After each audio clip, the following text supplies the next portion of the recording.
Assalamualaikum warahmatullahi wabarakatuh. Ikhwan akhwat rahimakumullah. Alhamdulillah wa syukurillah kita bersamai di acara kesehatan islami yang mudah-mudahan bahasannya juga akan mempersuasi kita semua untuk bisa melangkah lebih ringan, hidup lebih sehat lahir dan batin. Tidak lupa salam salawat kita lantunkan untuk junjungan umat kekasih kita Muhammad Rasulullah Sallallahu Alaihi Wasallam. Semoga kelak kita mendapatkan syafaat beliau dan bersama-sama beliau di saat yang sangat kita rindukan di yaumil akhir. Ikhwan akhwat, adakah di antara Anda yang agak sedikit gimana gitu dengan lintah? Mudah-mudahan bahasan kali ini akan menghilangkan semua rasa-rasa tadi, karena narasumber kita seperti biasanya yaitu Bung RM Alfian, BRM STR, panjang lagi daripada salah sebut. Sudah ada di ujung sana. Assalamualaikum warahmatullahi wabarakatuh. Waalaikumsalam warahmatullahi wabarakatuh. Wah, bentar lagi ke China nih ya. Ditinggal deh Ya, Rasil. Enggak bisa Zoom enggak kok. dong, bisa. Tulis-tulis. Persisnya begitu bergunanya lintah itu bahasan kita seperti apa nih? Ya, kita mau terapi lintah ini digunakan untuk hipertensi. Jadi bagaimana efektifnya terapi lintah ini bagi yang menderita hipertensi? Ya, Iya, dan punya gambaran juga nanti untuk yang kita nggak tahu deh usia berapa sih biasanya hipertensi datang sendiri. Oke, Iwan Ahwat, mari kita simak dengan telinga jiwa kita paparan dari bagaimana efektivitas terapi lintah pada titik meridian untuk hipertensi. Monggo, silakan. baik. Terima kasih Mbak Nening. Assalamualaikum warahmatullahi wabarakatuh. Alhamdulillah alamin wassalatu wassalamu ala asyrofil anbiya'i wal mursalin wa ala alihi washabihi ajmain amma ba'du. Alhamdulillah kita panjatkan bersyukur kepada Allah Subhanahu wa taala atas berkat rahmatnya kita hari ini bisa live ya. Karena kemarin saya kan kuliah S3 di hari Sabtu full offline jadi harus tapping. Nah, hari ini luar biasa bisa live karena libur. Jadi kita ngambil S3. Nah, ini mau diminta lagi S3-nya ke China, ke Jiangxi. Jadi saya double S3, mohon doanya lancar semua. Nah, ini salah satu judul yang mau saya angkat untuk disertasi di China. Karena China ini lintah ini dibuat obat ya, dibuat herbal ya, jadi dikonsumsi. Mereka mengkonsumsi namanya tuh mahuang atau suici ya, suici apa ya namanya tuh ya. Nah, kalau di China, nah di kita kan lintah ini digunakan untuk terapi. Nah, makanya saya kepikiran bisa menggunakan ini ya, karena sudah banyak jurnal-jurnalnya ya, sudah banyak literaturnya. Nah, cuman untuk mengambungkan ini belum ada, saya cek-cek ya. Jadi saya bawakan ini ya, mudah-mudahan bisa dipakai untuk di sana ya, nanti di disertasi ya. Nanti tergantung promotornya ya. Mudah-mudahan hasilnya bagus ya. Nah, jadi saya gali ini untuk efektivitas terapi lintah pada titik meridian untuk hipertensi ya.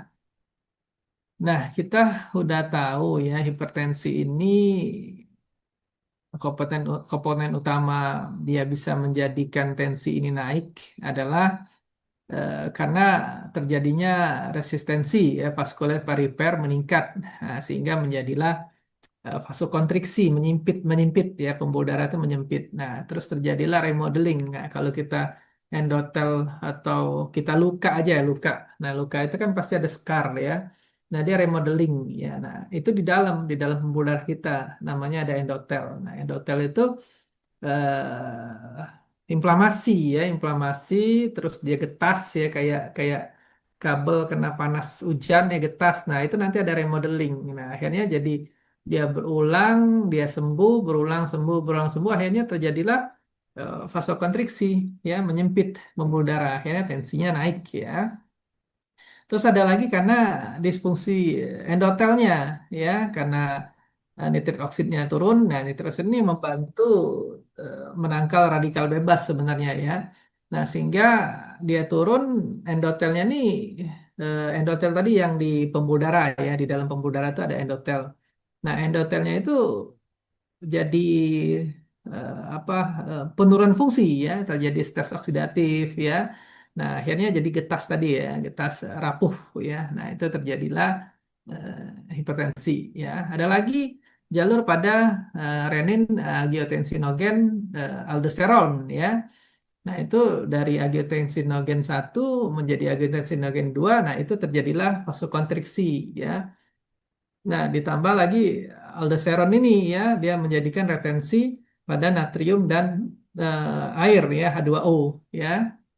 Akhirnya tensi naik juga. Jadi ada 4 komponen. Nah, satu lagi adalah inflamasi kronik ya, yang terjadi kekakuan pembuluh darah, arteriosklerosis ya. Nah, ini komponen utama terjadinya tensi, hipertensi pada tubuh kita ya.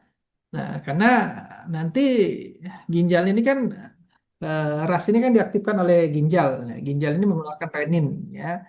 Nah, akhirnya nanti perfusi ginjal itu menurun ya. Aliran darah ke ginjal berkurang ya. Terus kadar natriumnya rendah di tubulus ginjal ya. Aktivasi saraf simpatis meningkat ya. Jadi stres ya. Kalau kita parasimpatis kan kita tidur rileks ya. Nah, ini simpatis yang aktif ya. Nah, akhirnya dari aktivasi si ras ini terjadilah ginjal mengeluarkan renin ya dari sel jutak glomulus ya. Nah, nanti si renin ya, ginjal ya. Nah, ini akan bergabung ya dengan apa protein dari hati ya, terbentuklah menjadi angiotensinogen 1 ya. Nah, ini mungkin bahasa medisnya ya. Tapi ya secara jelasnya tadi 4 tadi ya, tapi nggak apa-apa saya jelaskan ya. Nah, angiotensinogen ini nanti akan bertemu dengan apa ya, ACE ini di paru dan endotel menjadi apa angiotensinogen 2 ya. Nah, terus angiotensinogen 2 ini akan menjadi vasokonstriksi. Nah, terjadilah restensi pada natrium, H2O ya, peningkatan saraf simpatis, disfungsi endotel dan inflamasi. Kenapa ini saya jelaskan? Nanti ada hubungannya dengan sindrom ya, dengan sindrom atau defisiensi sindrom. Karena tadi saya ngambil ke TCM-nya ya. Jadi ada hubungannya. Makanya saya jelaskan ini kenapa. Jadi kita harus tahu ya, oh begini terjadinya tensi ya. Ternyata di dalam tubuh kita tuh kompleks ya Allah ciptakan ya. Nah, ini kita hubungkan dengan si sindrom, ya, pola sindrom pada TCM. Nah, ini kalau sindrom kita nggak bisa belajar ke medis barat ya, tapi dia ketemu benang merahnya ya. Karena medis barat dengan TCM ini berbeda. Kalau medis barat dia menggunakan patofisiologi penyakit ya, biologi molekuler ya. Nah, tapi kalau sindrom TCM ini menggunakan sindrom, diferensiasi sindrom ya. Nah, seperti angiotensinogen 2. Nah, angiotensinogen 2 ini dia similar dengan liver young, ya, liver young rising. Nah, di sebelah kanan ini ada kan angiotensinogen, parasimpatis, simpatisnya meningkat, terjadilah vasokonstriksi. Nah, ini jembatannya ya. Nah, liver young ini apa? Ya, liver young atau liver fire ya.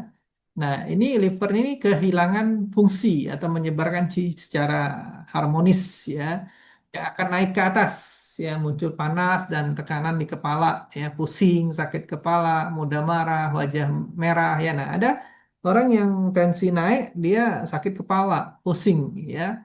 Karena tadi livernya liver yang dia naik ya, naik ke atas ya, neken kepala ya.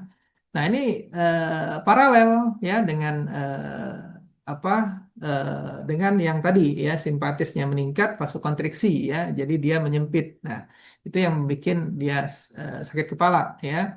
Nah, ada lagi yang hubungannya dengan ras tadi ya, ras kronik. Nah, ras kronik ini karena dia berulang-ulang ya, terjadi renin, angiotensinogen, aldosteron ya. Nah, ini hubungannya dengan yin defisiensi ya, yin defisiensi ya, karena terlalu hiperaktif yangnya ya. Jadi apa yin itu defisiensi ya. Nah, ini hubungannya dengan karena dia berulang-ulang terjadilah kekakuan vaskuler ya. Akhirnya si ginjal ini fungsinya akan menurun ya. Nah, jadi kalau dihubungkan dengan TCM-nya kidney yin terkuras ya, kidney itu ginjal ya, tidak mampu menahan yang menjadi relatif berlebih ya. Nah, biasanya orang kasus-kasus dengan yang yin defisiensi atau rasnya yang sering ya, yang berulang ya, yang kronik ya, yang lama ya. Nah, ini terjadi susah tidur ya, insomnia, tinnitus, berdenging ya, mulut kering, keringat malam ya. Nah, ini pada usia atau kronik. Ini sering banget ya. Makanya kadang kalau saya memeriksa pasien itu tidak hanya dengan patofisiologi penyakit, tapi menggunakan TCM juga, lihat lidahnya, lihat nadinya ya. Kadang ada hubungan di situ ya, ketemu di situ ya, ketemu hubungannya ya. Kadang nggak ketemu di patofisiologi, kita ketemu di apa di TCM ya itu ya. Nah, ada lagi aldosteron ya. Aldosteron ini jembatan dia plemdem ya. Plemdem itu dahak lembab ya. Nah, dahak lembab ini karena tadi kan retensi. Kalau aldosteron ini kan dia akhirnya retensi cairan dan natrium klorida. Nah, ini hubungannya dengan plemdem ya atau dahak lembab ya. Nah, di TCM karena gangguan transformasi cairan ya sehingga terjadilah penumpukan ya, penumpukan lembab ya, terbentuklah phlegm ya, dahak ya. Nah, ini biasanya orang yang obesitas ya, kepalanya berat ya, dada terasa penuh ya, nyeri menetap. Nah, ini paralel dengan tadi yang si aldosteron ya. Makanya kalau orang-orang yang sudah tensinya berlebih ya, nah itu terjadi retensi natrium dan air ya. Nah, itu menjadikan dia suka ada bengkak kadang ya. Nah, itu. Nah, biasanya sudah ke pompa jantung ya, pompa jantung sebelah kanan. Nah, akhirnya kakinya bengkak ya, karena jantungnya sudah terganggu ya, sudah keganggu. Nah, ini ada hubungan, ada benang merah ya. Karena terlalu lama ya elongasi aorta, terus juga tensi meningkat terus ya, ginjal keganggu, jantung juga pasti keganggu ya. Nah, pasti ke kardio nanti kan. Jadi jantung untuk memompa ke atas tuh jadi fungsinya terganggu ya akhirnya kakinya bengkak biasanya ya. Ada lagi disfungsi endotel ya akibat ras ya, yang tadi ya jadi arteriosklerosis ya. Nah, ini hubungannya dengan blood stasis ya yang terjadi inflamasi ya, terus terjadi nitrit oksid ya yang menurun ya, akhirnya radikal bebas ya. Terus akhirnya ada remodeling ya, akhirnya getas ya. Nah, terjadilah penyumbatan ya. Nah, tapi kalau di TCM ini dia melihat aliran swek, swek itu darah terhambat ya, swek itu darah tidak mengalir lancar, terbentuk stagnasi ya, stagnasi itu tersumbat ya. Nah, ini hubungannya nyata ya, jembatannya tuh kelihatan ya. Nah, biasanya orang yang blood stasis ini nyeri kepala menetap ya karena dia tersumbat ya, rasa berat atau tegang ya. Nah, lidahnya ya, kalau orang lidahnya jantung ya, lidahnya orang yang sudah penyumbatan, dia biasanya keunguan ya, lidahnya keunguan apalagi di bawahnya ya. Nah, di bawahnya itu kelihatan banget ungunya ya. Nah, sirkulasinya itu pasti buruk ya. Nah, terjadi kerusakan ya atau penyumbatan ya. Nah, ini ada hubungan ya. Nah, kalau secara TCM dan patofisiologinya ya. Nah, ini ada lintah ya. Ini lintah apa spesiesnya ya, taksonominya. Ini saya ambil lintah sawah ya. Di kita ini banyak lintah sawah ya. Hiberndia manilensis ya. Ini latinnya ya, atau buffalo leach ya. Kalau orang tuh lintah kebo atau orangnya lintah kebo ya kalau di kita ya. Nah, ini taksonominya ya. Nah, si apa ini ya, kita nanti ya membahas SOP-nya juga yang harus diperkuat ya kalau kita untuk penelitian ya, biasanya SOP ya dan lain-lain ya. Nah, ini ada yang sering dilaporkan ya dari enzimnya lintah ya. Ini banyak banget jurnalnya ya.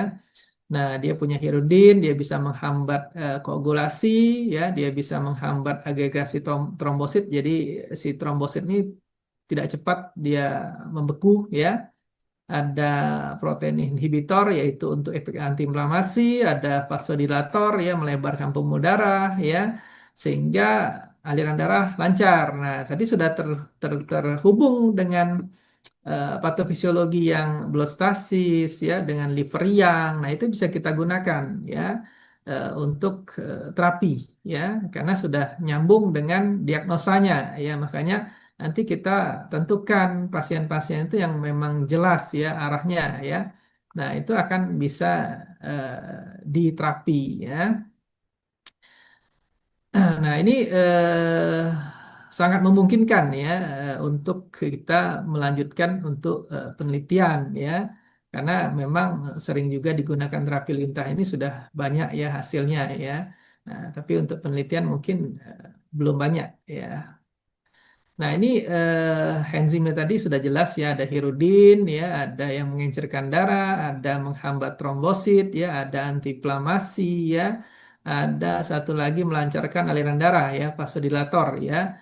Nah, akhirnya koagulasi pengentalan atau agresi trombosit akan menurun ya. Nah, sehingga aliran darah ya itu akan semakin meningkat, semakin lancar ya. Nah, dia punya antiinflamasi ya, sehingga inflamasi pada pembuluh darah, endotel itu akan menurun. Sehingga nitrat oksid yang tadi saya sebutkan yang menurun, jadi dia meningkat. Ini hipotesa kita ya. Nah, sehingga fungsi endotelnya bagus ya. Nah, terus retensi mikronya juga turun ya. Nah, sehingga terjadilah vasodilatasi, melebarkan pembuluh darah. Nah, perfusi jaringan semakin meningkat ya.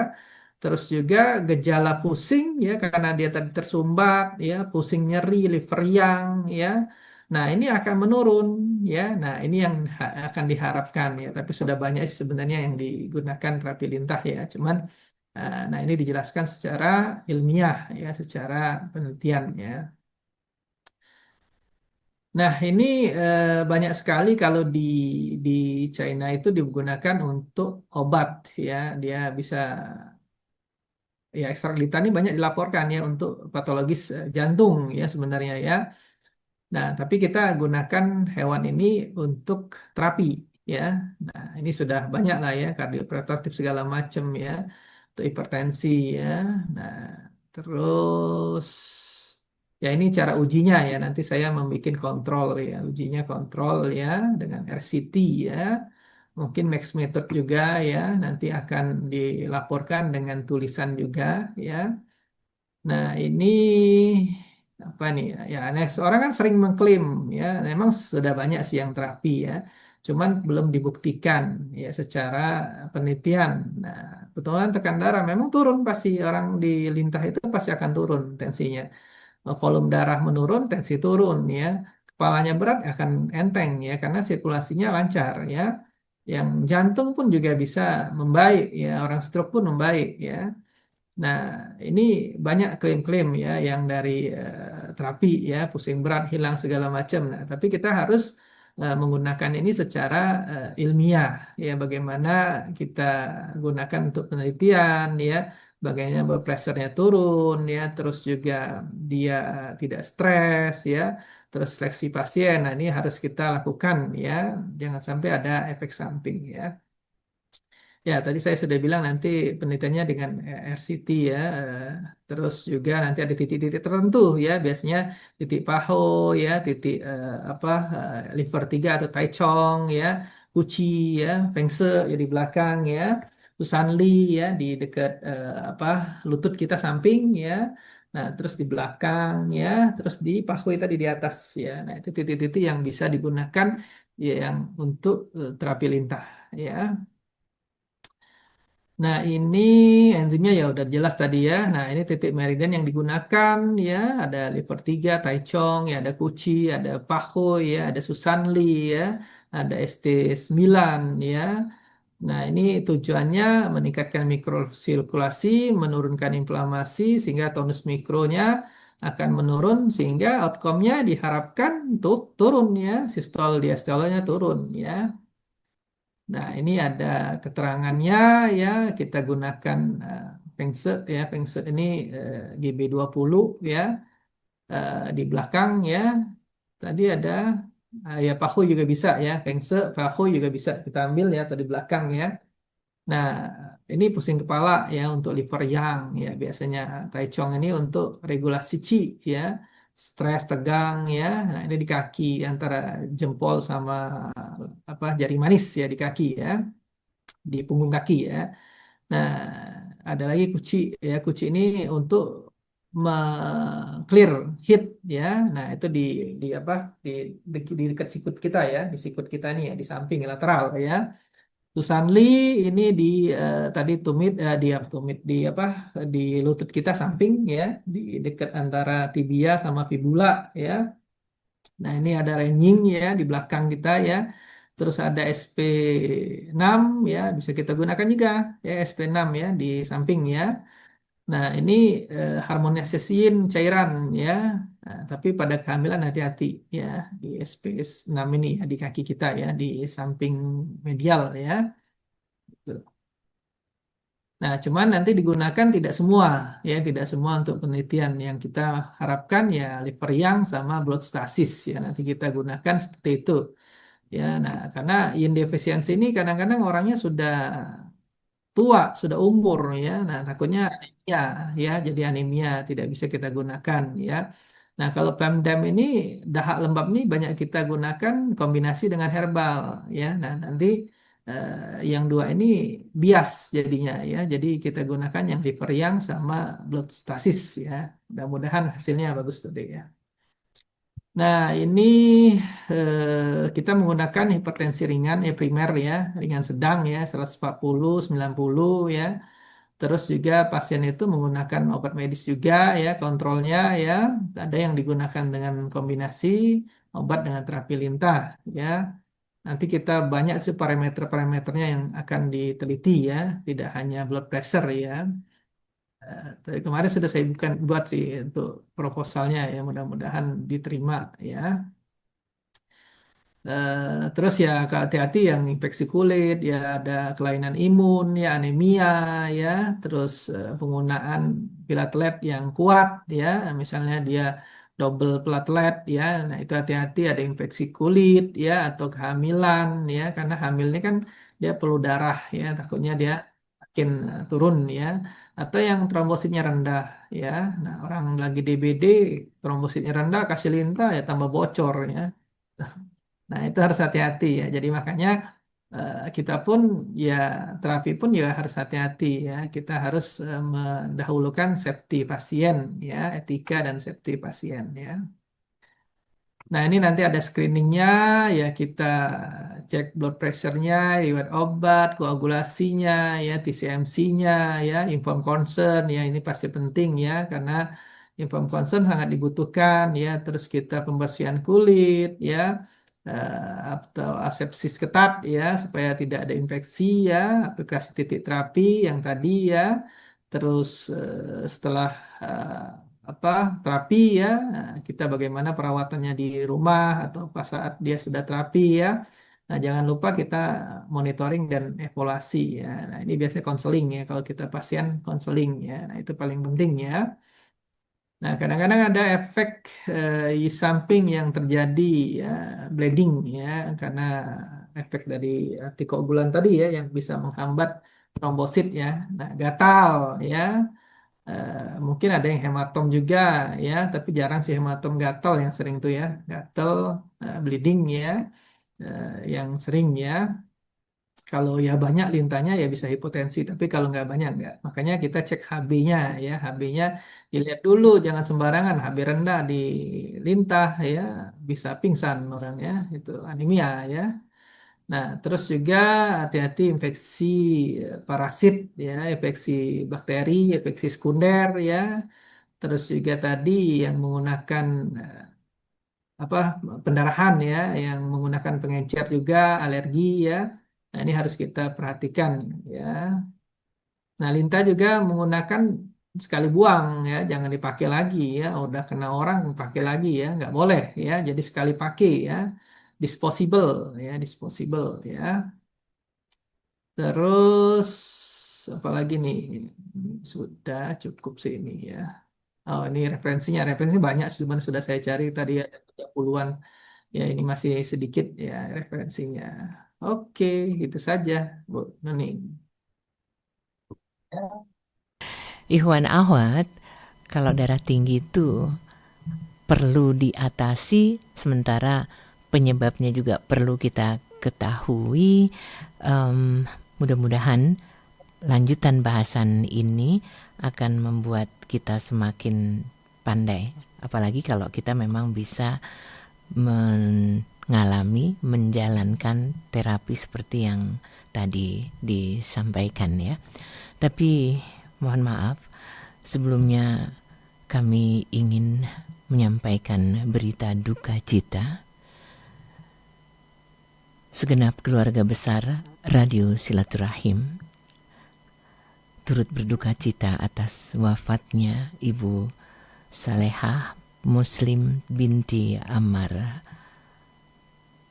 Huel atau Ibu Ahe di usia 74 tahun.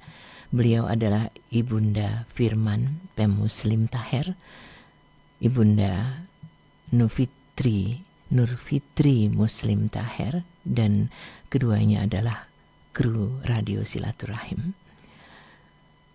Innalillahi wa inna ilaihi rajiun. Meninggal dunia di Rumah Sakit PON Jakarta hari ini, Sabtu 7 Rajab 1447 Hijriah atau 27 Desember 2025 pada jam 8:50 waktu Indonesia Barat. Jenazah disemayamkan di rumah duka di Silaturahim Residence 1 Kalimanggis, Jatikarya, Jatisampurna, Bekasi. Insya Allah akan disolatkan Sabtu 27 Desember 2025 ini di Masjid Silaturahim ba'da asar dan akan dimakamkan ba'da asar di pemakaman Al-Mudor, Tapos, Depok. Semoga arwah beliau mendapatkan tempat istirahat yang nyaman di halaman penuh pengampunannya. Amin. Baik, Ikhwan Ahwat, Pak Alfian, boleh kita langsung ke pertanyaan ya? Boleh, silakan. Saya dengar, ini Ibu Tina, saya dengar tadi kalau kaki bengkak-bengkak tuh mesti curiga. Apa iya ini gangguan dari jantung gitu? Petunjuk awal, mohon pencerahan. Gantinya bengkak kenapa? Kalau bengkak kena jatuh bukan ya.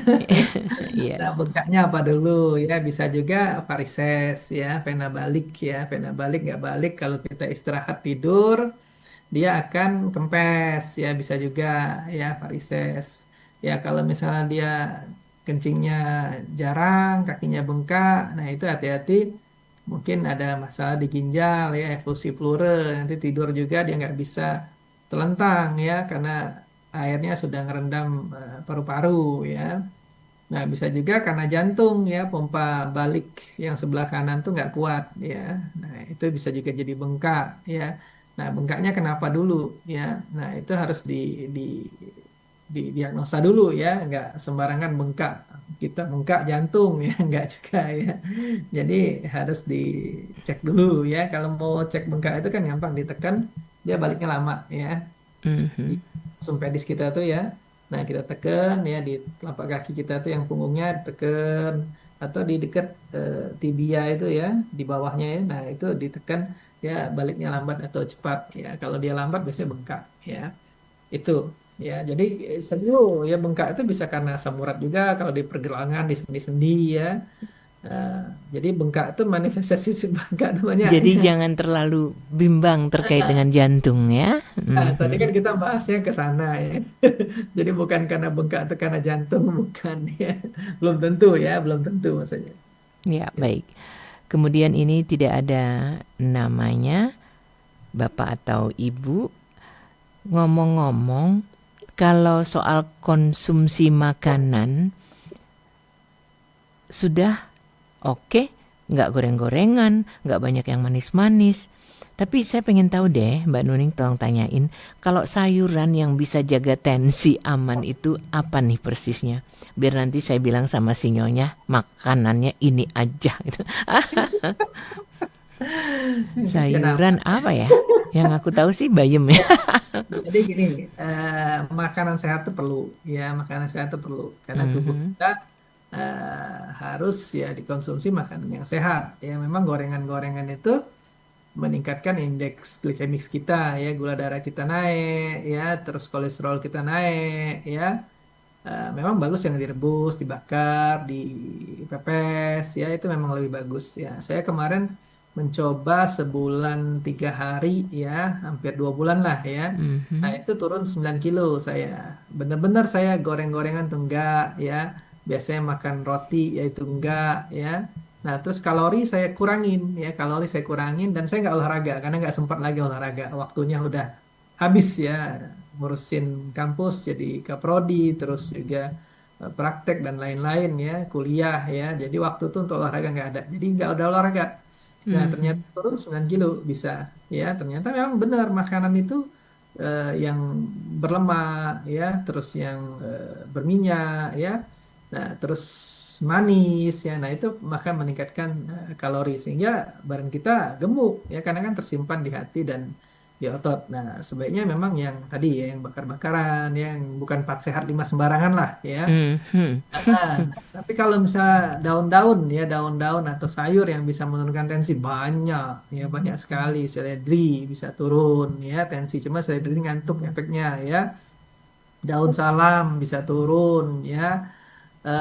Apalagi seledri, daun salam, timun ya bisa turun ya.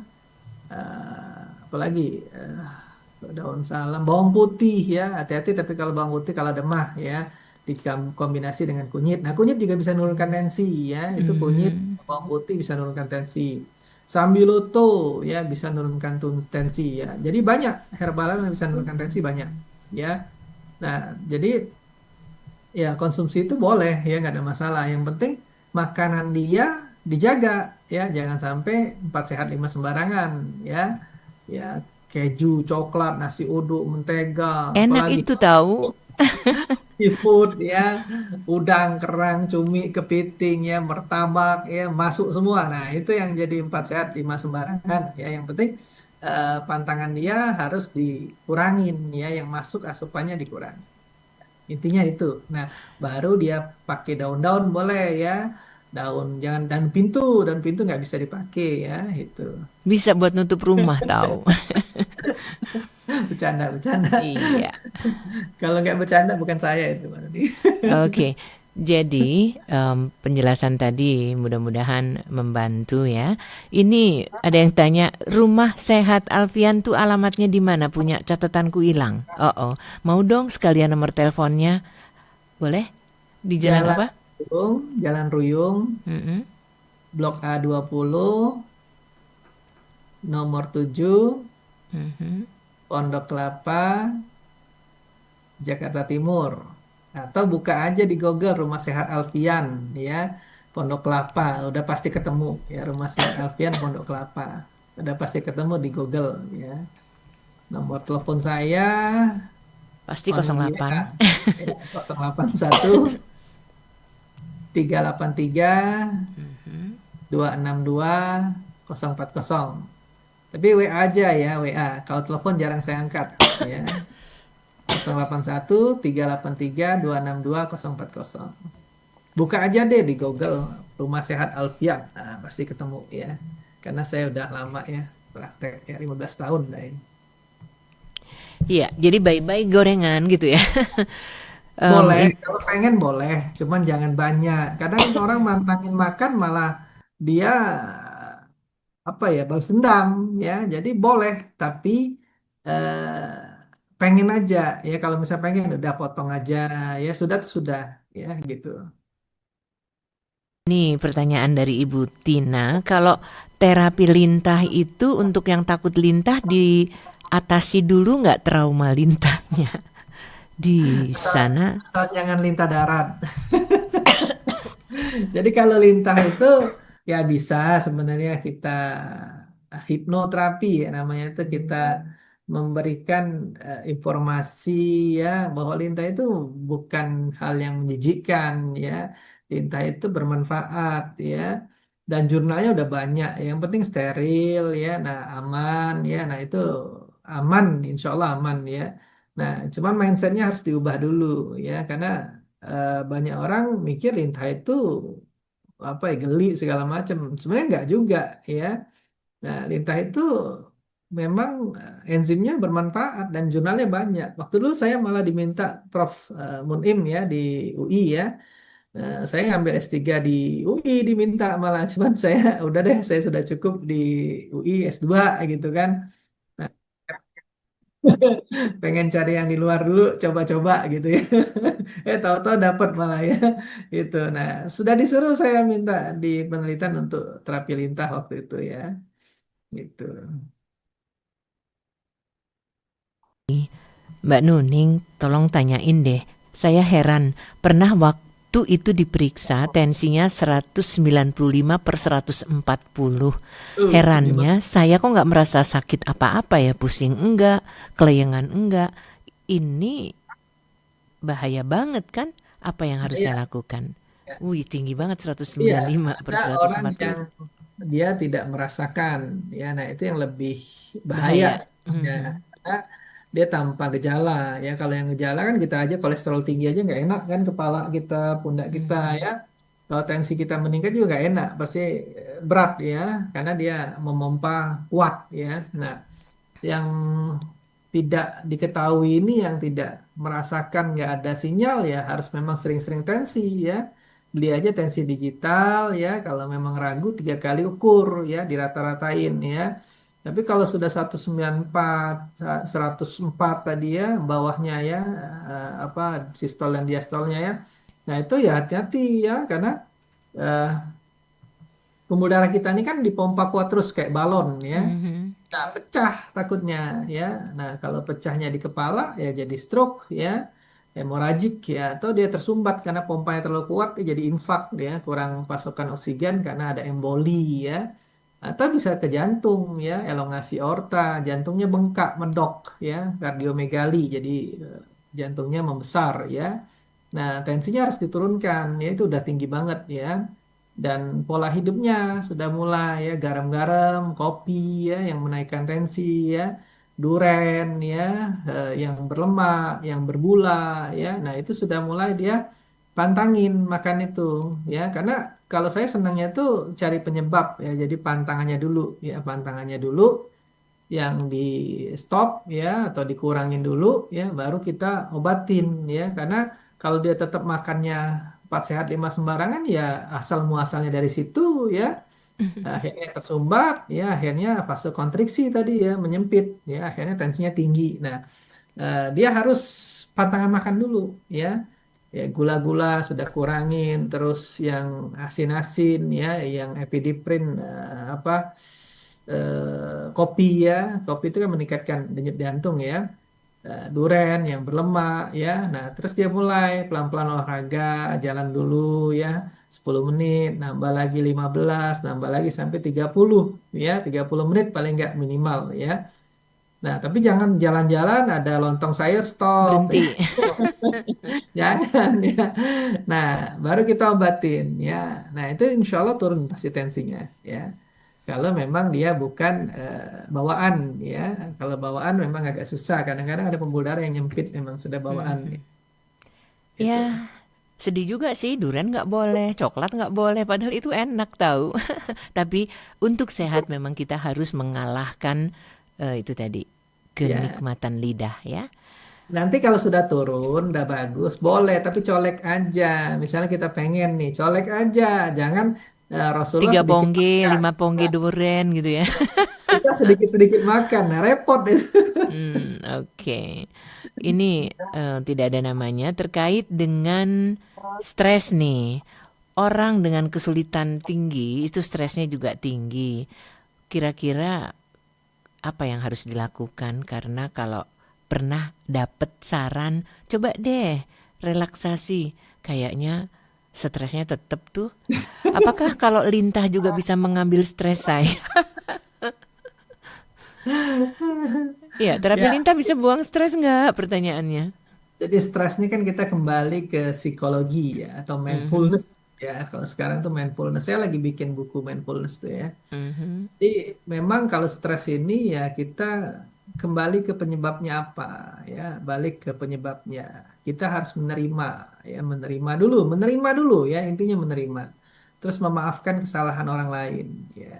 Jadi intinya ikhlas ya. Nah, baru kita bisa menurunkan tingkat stres ya. Kalau semua orang tuh pasti ada masalah, nggak mungkin orang nggak ada masalah. Meninggal pun masalah ya. Ditayangin dulu kan televisinya kan, masa muda Mhm. ngapain, masa tua ngapain gitu kan. Stres juga ya.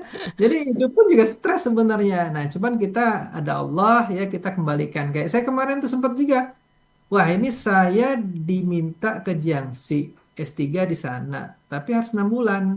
Nah, saya juga sempat mikir kan, ya walaupun nggak stres-stres banget, tapi kepikir, waduh, 6 bulan di sana ya nggak mungkin ya.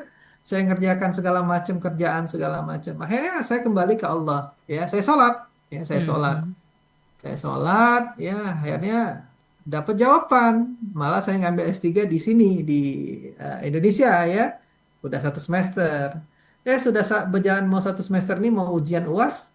Tahu-tahu Prof. Chu yang dari Jiangxi ngabarin saya, Alfian, kamu ambil deh S3, cepat daftar katanya. Lah saya kan nggak bisa di sana 6 bulan, Prof. Chu. Udah kita atur karena kamu sudah banyak bantu kita gitu kan. Kamu baik orangnya, ya kamu bisa riset katanya. Nah itu kan kita nggak nyangka ya, maksudnya Mhm.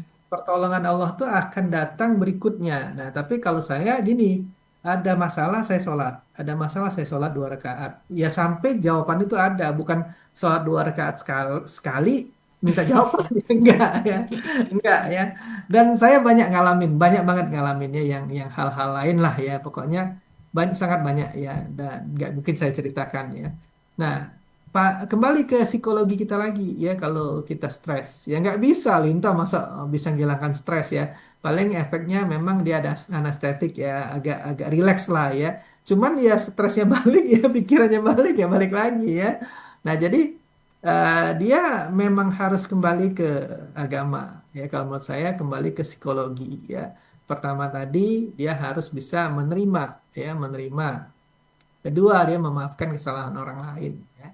Nah, itu akan melatih ya, melatih jiwa kolbu kita ya. Memang harus dilatih. Kalau nggak dilatih nggak bisa. Ya, pasti dilatih harus. Ya, itu jawabannya ya. Jangan ke lintah stres. Apalagi lintah darat ya, repot nanti ya. Lintah tuh ada berapa jenis sih selain lintah darat? Ada lintah air gitu? Banyak, Lin banyak lintah tuh banyak ya, tapi bukan pacet ya. Lintah itu hirudo tadi ya, hydromedicalis, Mhm. hydromalacensis ya. Ada lagi eh, apa lagi banyak pokoknya, ada 9 spesies apa 11 spesies yang digunakan ya, di masing-masing negara itu beda-beda ya. Ada juga yang lintah beracun ya, nah itu nggak boleh ya, hati-hati ya. Kalau kita lintah kita aman ya, itu tidak beracun ya, dan banyak sekali ya di Indonesia ya itu. Oke.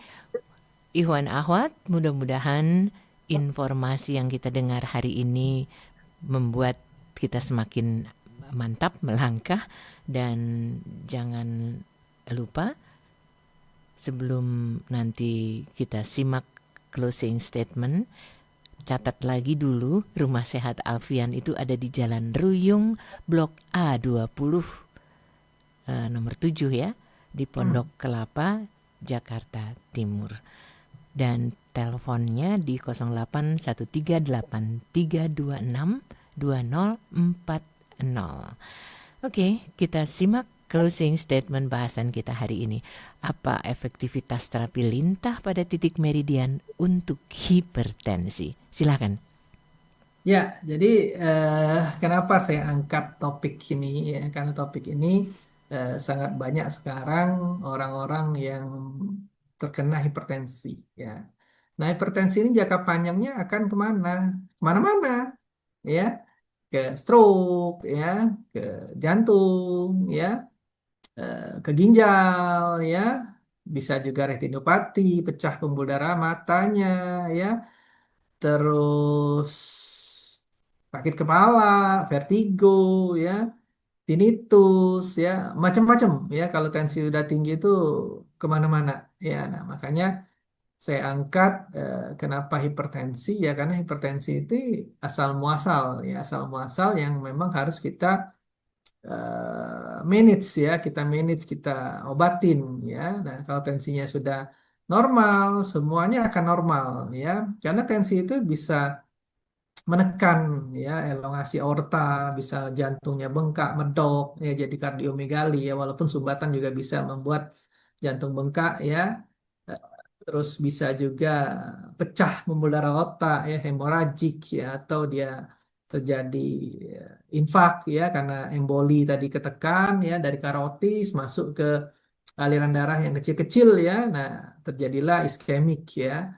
Atau tadi ginjalnya ya keganggu karena kan dia terus-terusan mengeluarkan renin ya, muter. Nah, akhirnya ginjalnya bermasalah ya. Banyak orang yang kreatinuriumnya tinggi akhirnya gara-gara tensinya meningkat ya. Tapi lebih bahaya yang gula ya. Kalau gula tuh kadang-kadang ginjalnya menciut ya.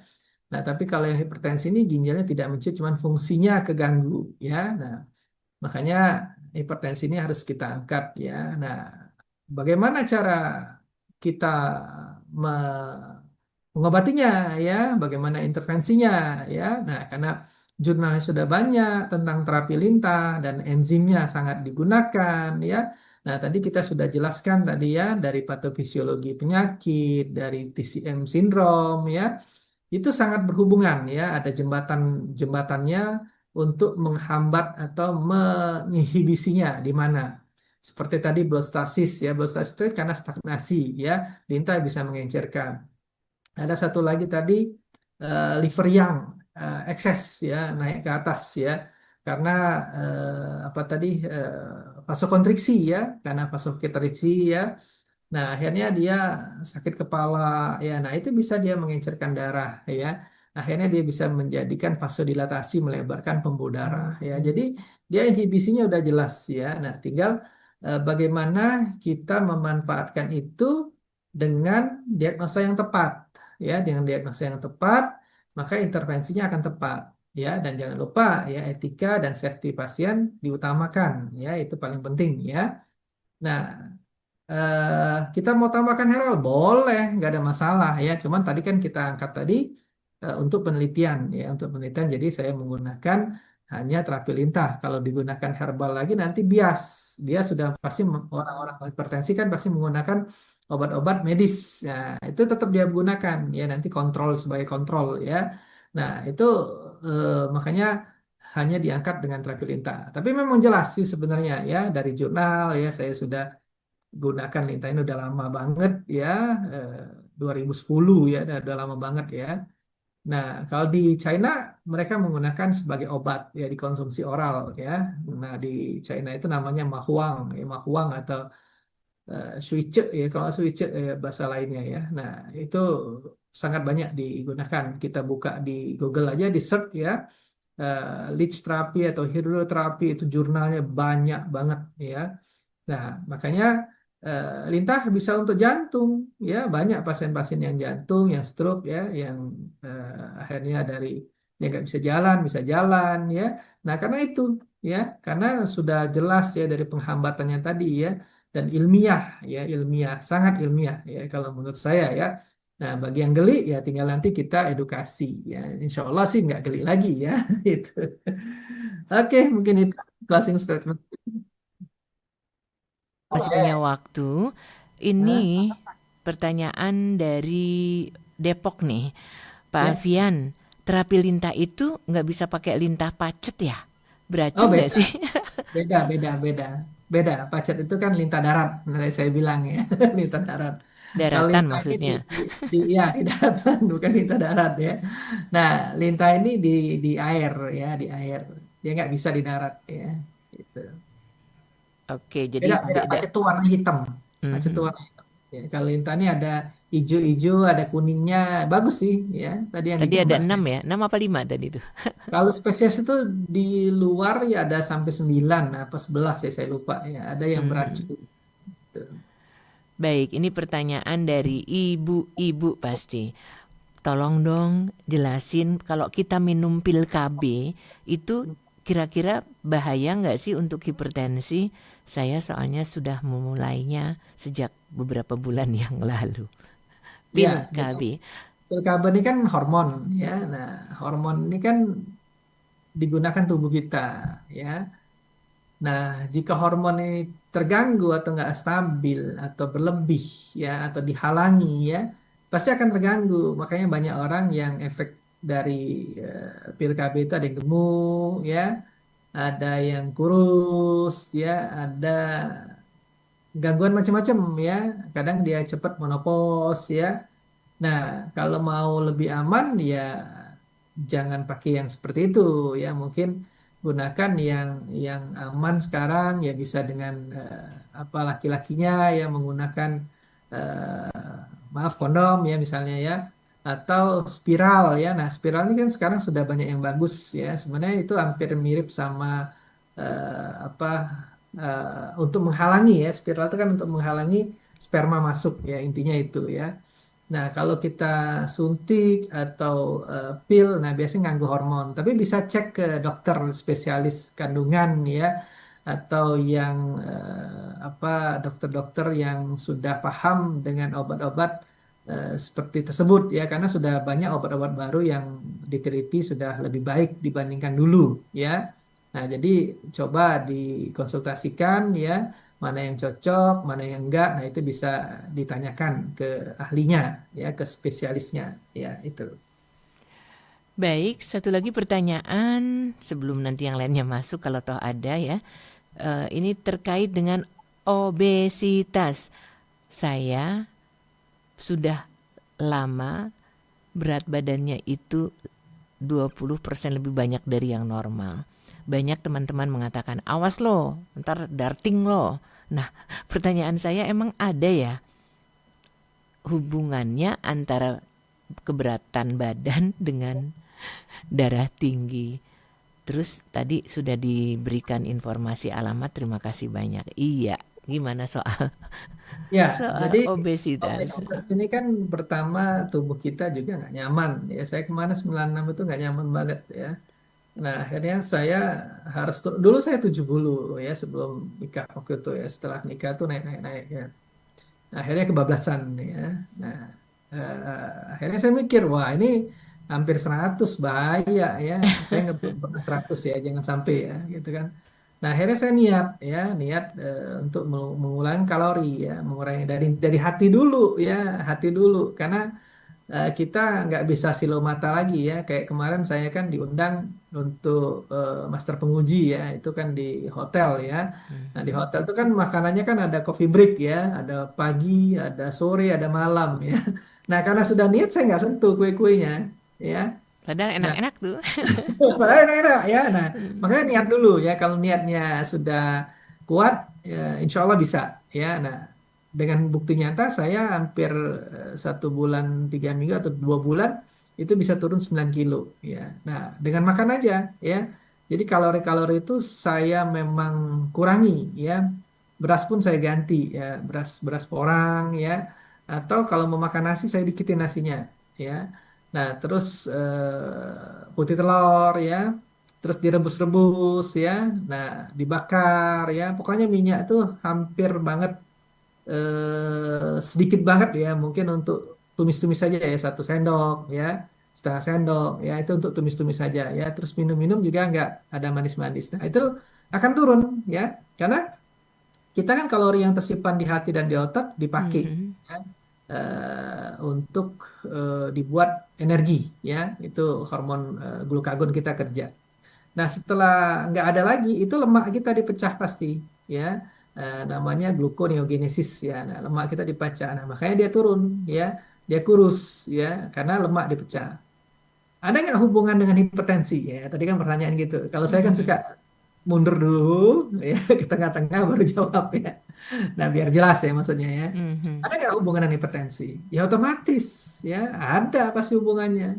Ya, kalau kita fat, lemak ya kan yang gemuk itu kan jadi lemak ya kan apalagi kalau gula kita banyak ya. Nah gula itu kan bikin inflamasi ya sedangkan tensi tadi udah jelas ya terjadinya inflamasi pada endotel ya nitrit oksidnya menurun, akhirnya ada stres oksidatif ya, akhirnya endotelnya rapuh ya, terjadilah vasokonstriksi.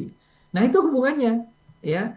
Nah, kedua, lemak itu kan menekan pembuluh darah ya, lemak-lemak banyak kan menekan pembuluh darah, walaupun pembuluh darah kita mungkin vena yang ketekan ya. Nah, tapi lama-lama coba aja kalau orang gemuk itu kadang-kadang kita ketekan sebentar aja langsung kesemutan ya. Kadang-kadang kita ketekan tangan kesemutan ya. Nah, itu berarti kan ada pembuluh darah kita yang terhambat ya, seperti tangan kita dipegang begini agak lama ditekan ya. Nah, ini kan pasti lama-lama kesemutan, dibuka enak kan. Nah, ada nggak hubungan hipertensi? Ada, jangka panjang ya. Lama-lama kalau endotelnya sudah rusak pasti akan hipertensi, naik hipertensinya ya. Mhm. Jadi memang harus semangat, cayo. Saya masih masih banyak. Saya baru 87 kan, dari 96 87. Jadi target saya 75 ya. Jadi masih banyak ya. Target saya masih 12. 75 13 ya. 12 ya, 12 kilo lagi ya. Pinteran aku Nah, ngitung. ya, 12 kilo lagi. Nah, masih banyak saya 12 kilo ya. Nah, tapi Mhm. saya konsisten aja ya, semangat aja ya. Mudah-mudahan nanti ke Cina kan lebih banyak jalan tuh kalau di Cina kan. Mhm. Nah, tinggal saya makanan yang saya kurangin. Kalau di Cina itu makannya banyak, Bu Nuning. Karena porsi dia itu dikasih dia memang banyak. Makanya orang sana itu makannya banyak memang. Tapi memang jalannya juga banyak. Nah, saya coba mungkin saya kurangin ya porsinya, jalan tetap banyak. Ya, mudah-mudahan sih. Kirain kirain makan banyak-banyak tuh kalau orang Jawa bilang soang tahu. Oke, ini ada pertanyaan dari Ibu Tina. Maaf, Hmm, boleh nggak sih di luar tema, Pak Alfian? boleh, boleh. Ternyata anak saya itu batuk dengan sesak yang sudah lama, berobat berapa kali, tapi hasilnya belum ada. Cara pengobatannya apa ya kalau dengan herbal? Kalau sekarang saya masih pakai nebulizer ya, uap untuk mengurangi Lewat batuk dan Twitter. mengeluarkan lendir. Ya. Mohon petunjuknya. Iya. Ya, jadi kan anak kecil nih suka susah buang, nah umurnya nggak tahu tadi ya. Suka buang reak susah, ya makanya dahaknya itu terhambat di rongga dadanya atau bronkonya, bronkusnya ya. Nah kan Mhm. ada cabang-cabangnya lagi, bronkiolus ya. Nah, dari bronkus ya ke bronkiolus ada cabang-cabangnya. Nah, slime-slime-nya itu suka lengket ya. Makanya dengan nebulizer itu uap ya, biasanya dikasih NaCl atau dengan obat medis ya, biasanya ditambahlah ada ya untuk membuka rongga, mengecerkan dahak ya, diuap ya, sambil dipanasin boleh, di belakangnya tepok-tepok ya, dipanasin ya, atau kena matahari sedikit tepok-tepok ya, apartemen namanya, bukan begitu ya. Nah, Mhm. jadi agak agak lengkung gini ya, agak begini ya, bukan begini ya, Iya. ya agak nakuk dikit. Nah, itu ditepok-tepok ya, di dadanya, di belakang, di depan juga boleh, ya, sambil dipanasin. Ya, itu untuk terapinya ya. Supaya apa? Reaknya encer, dia keluar ya. Memang kalau bayi kadang kalau telan lagi ya keluar juga dari fesesnya ya.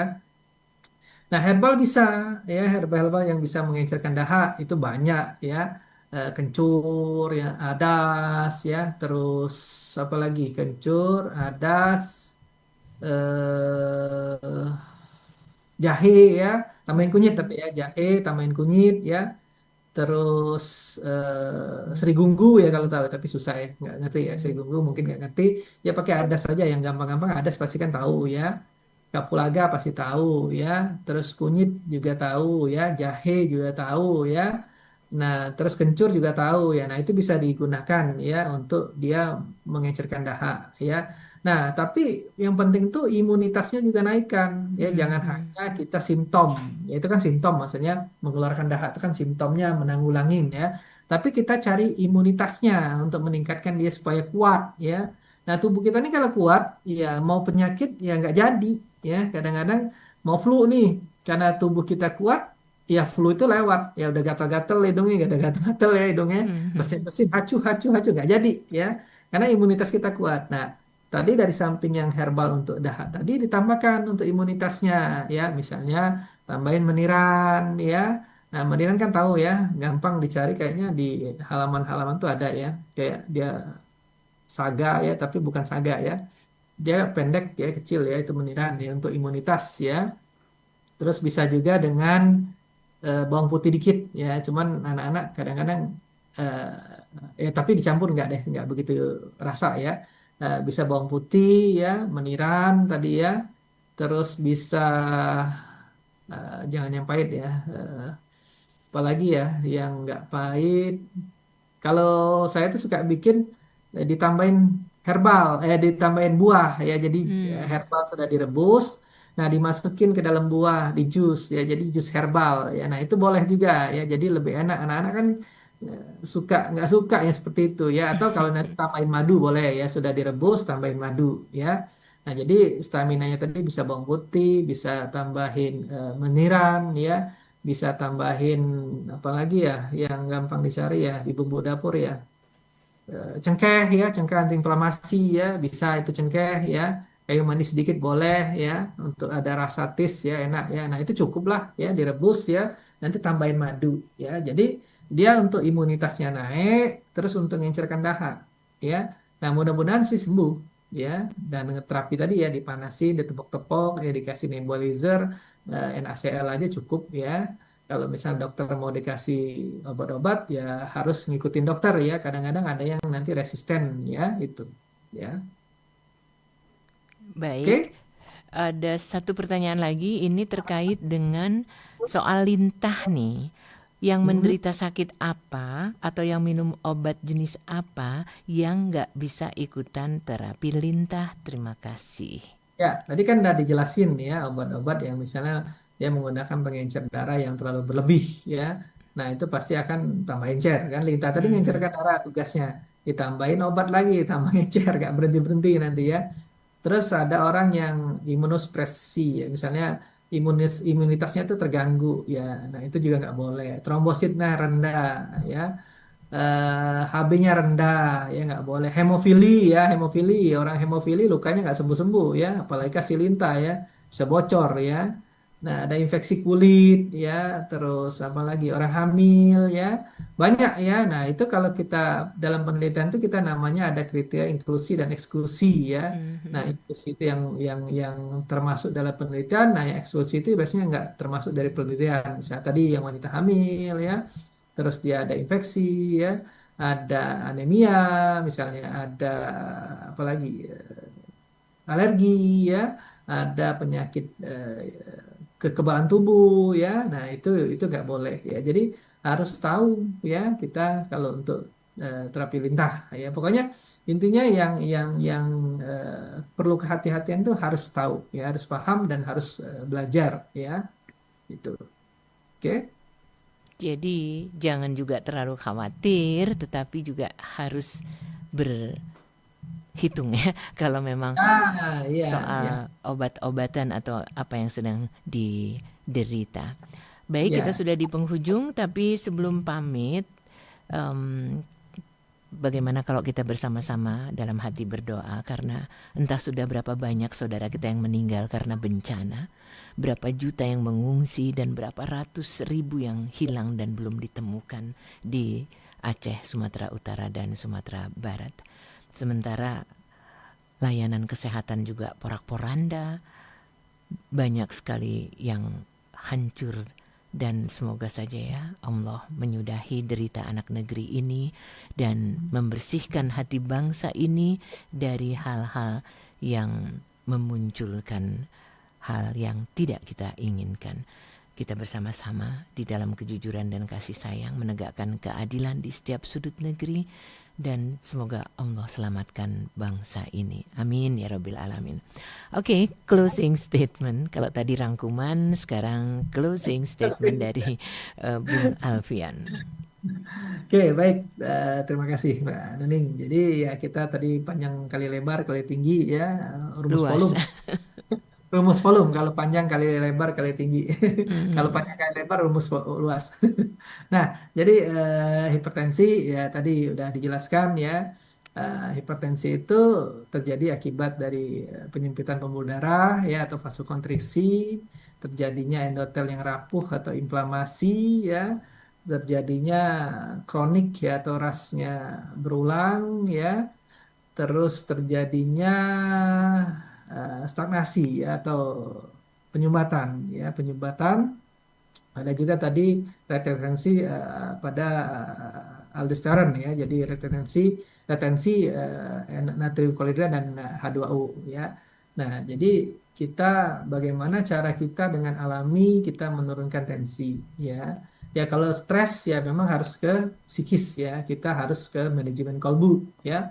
Nah, kalau kolbu jadi bagaimana caranya ya kita menerima harus apa harus bersahabat dengan diri sendiri ya terus memaafkan kesalahan orang lain itu untuk stres ya manajemen stres karena orang stres juga tensi naik gula naik ya bisa naik semua ya.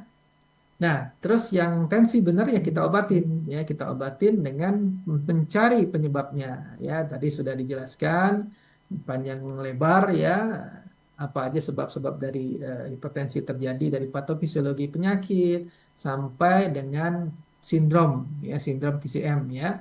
Nah, cara mengatasinya apa? Dengan tadi terapi lintah pada titik-titik tertentu pada meridian ya yang berfungsi apa? Untuk tadi ya, melancarkan aliran darah membuka pembuluh darah sehingga vasodilatasi ya bisa membuka sumbatan pembuluh darah ya bisa mengurangi kekakuan pembuluh darah ya menurunkan inflamasi ya karena Blita tadi punya antiinflamasi ya. Nah, terus dia akan mengurangi gejala-gejala yang ikut serta ya, seperti sakit kepala tadi ya, terus kepala berat ya. Nah, itu biasanya vertigo ya. Nah, itu biasanya akan berkurang ya. Nah, tapi kalau ini kan dalam penelitian yang saya tadi informasikan. Tapi kalau mau ditambah lagi dengan herbal boleh, tidak ada masalah. Kombinasi itu lebih bagus ya. Nah, tapi tetap kepatuhan minum obat harus dilakukan dulu ya, jangan langsung dilepas ya. Nah, sambil kita nanti lihat ya, dia seminggu terapi, 2 minggu terapi, sampai pasti dia akan balik ke dokter. Nah, dokter pun juga akan melihat kalau tensinya turun, pasti obatnya dikurangin ya. Misalnya dari 20 jadi 10, 10 jadi 5 ya pasti dikurangin dokter ya. Kalau dia sudah membaik ya, nah itu baru kita gantikan pelan-pelan. Nanti bisa normal ya dengan dia pola hidup sehat ya, bukan 4 sehat 5 sembarangan. Oke. Baik, terima kasih sekali Bung Alfian dengan bahasan kali ini. Sebelumnya nomor teleponnya yang tadi disebutkan saya ulang lagi biar kalau ada yang belum sempat nyatet ya 0813 8326 2040 sekali lagi 0813 83 262040. Mudah-mudahan buku mindfulness-nya segera terbit ya, biar kita bisa Oh ya, ikutan buku yang menyimak. segera terbit itu Tuina dulu. Tuina itu sudah masuk ke penerbit ya Oh, sudah kayaknya. tinggal nunggu cetak ya. Tuina dulu Tuina. Ya, itu berikutnya. Mindfulness, kayaknya lihat dari judulnya penting banget. Baik, sekali lagi terima kasih banyak. Siapapun yang berada bersama-sama Radio Silaturahim menyimak efektivitas terapi lintah pada titik meridian untuk hipertensi kita. Terima kasih. Billahi taufiq wal hidayah. Wassalamualaikum warahmatullahi wabarakatuh.